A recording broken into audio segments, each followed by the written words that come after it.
તાલુકા પંચાયતના સદસ્ય દિલીપ વસાવા કેવડિયા ખાતે મરણ પામેલ આદિવાસી યુવાનોને શ્રદ્ધાંજલિ આપવા જવાના હોવાથી નજરકેદ કરવામાં આવ્યા।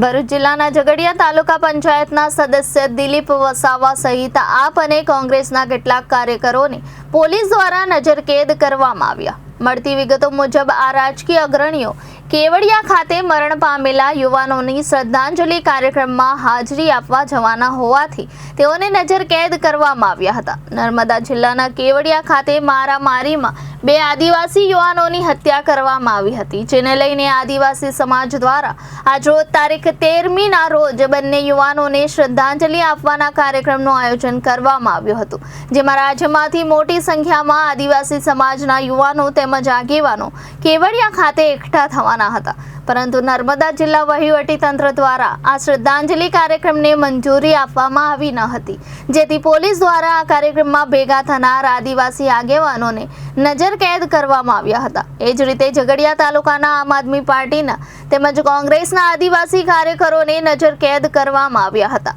જ્યારે ઝઘડિયા તાલુકા પંચાયતના સદસ્ય દિલીપભાઈ છોટુભાઈ વસાવાને કેવડિયા જતા રોકવા તેમના જ નિવાસ સ્થાને પોલીસ દ્વારા નજરકેદ કરવામાં આવ્યા હતા।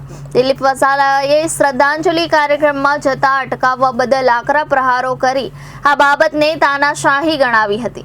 તેમણે જણાવ્યું હતું કે તેમને સૂચના મળી હતી કે જો તમે શ્રદ્ધાંજલિના કાર્યક્રમમાં જશો તો પોલીસ તેમની સામે કાર્યવાહી કરશે। કેવડિયા જેવા વિસ્તારમાં હજુ કેટલાય આવા પ્રોજેક્ટ આવવાના છે, તો શું ત્યાંના સ્થાનિક ગરીબ આદિવાસી લોકોને બહારના લોકો આવીને આવી રીતે જ મારી નાખશે, એવો પ્રશ્ન ઉઠાવ્યો હતો। તેમણે સમગ્ર દેશના આદિવાસી સમાજને સંદેશો આપતા જણાવ્યું હતું કે આવી ઘટનામાં સરકારે સપોર્ટ આપવો જોઈએ અને મૃતકોને શ્રદ્ધાંજલિ આપવી જોઈએ અને સરકાર તરફથી બનતી મદદ તેમના પરિવારને કરવી જોઈએ। આજે અમને શ્રદ્ધાંજલિ આપવા જતા રોકવામાં આવ્યા છે, જે યોગ્ય નથી, તેમ જણાવી ઉમેર્યું હતું કે અમે ભવિષ્યમાં આવું સાંખી નહીં લઈએ। ત્યારબાદ દિલીપ વસાવા અને તેમના સાથી કાર્યકરોએ તેમના નિવાસ સ્થાનેથી જ કેવડિયાના મૃત યુવાનોને શ્રદ્ધાંજલિ આપી હતી।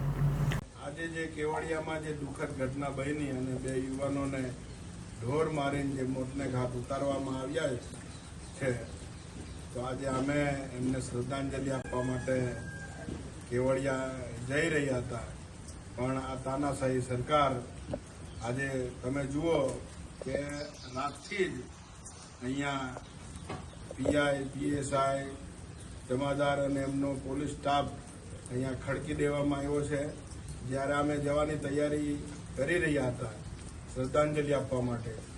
તો સરકારને કહેવું છે કે તમે આદિવાસી યુવાનો છે એમને શ્રદ્ધાંજલિ આપવાની જરૂર નથી ને તમે ઘરે જ રહો અને અહીંયા અમે તમને આખો દિવસ અહીંયા જ બેસી રહો। જો એવું ન કરવામાં આવે તો પોલીસ એમની કાર્યવાહી કરશે। તો અમે એમને જણાવ્યું કે ભાઈ અમારા સમાજના 9 યુવાનો હતા, જે આ કેવડિયા જેવા પ્રોજેક્ટો છે એવા તો આદિવાસી વિસ્તારમાં ઘણા પ્રોજેક્ટો આવવાના છે ને આવશે। તો આ જે ગરીબ આદિવાસી લોકો છે, તો એ ગરીબ આદિવાસીઓને શું આવી રીતે જ બહારના લોકો આવીને મારી અને મારી નાખશે?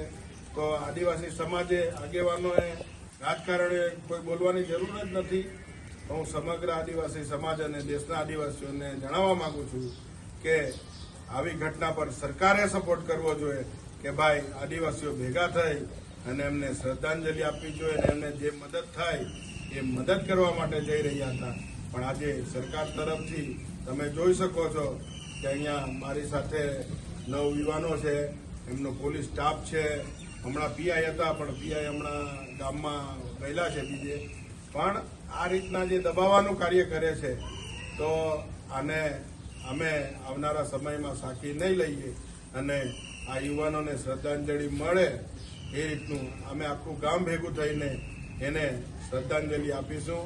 આજના દિવસે બી અમે સર્વ અહીંયા ભેગા થયા છે, તો આજના દિવસે બી 9 યુવાનોને આત્માને શાંતિ મળે એ જાતની શ્રદ્ધાંજલિ અમે ગામ વતી અને મારી સાથી મિત્રો છે અને પોલીસ મિત્રો છે, એ પણ આદિવાસી છે, તો બધા સાથે મળીને એમને અમે શ્રદ્ધાંજલિ આપીશું, અહીંથી આપીશું એવું સમગ્ર આદિવાસી લોકોને હું જણાવવા માંગુ છું।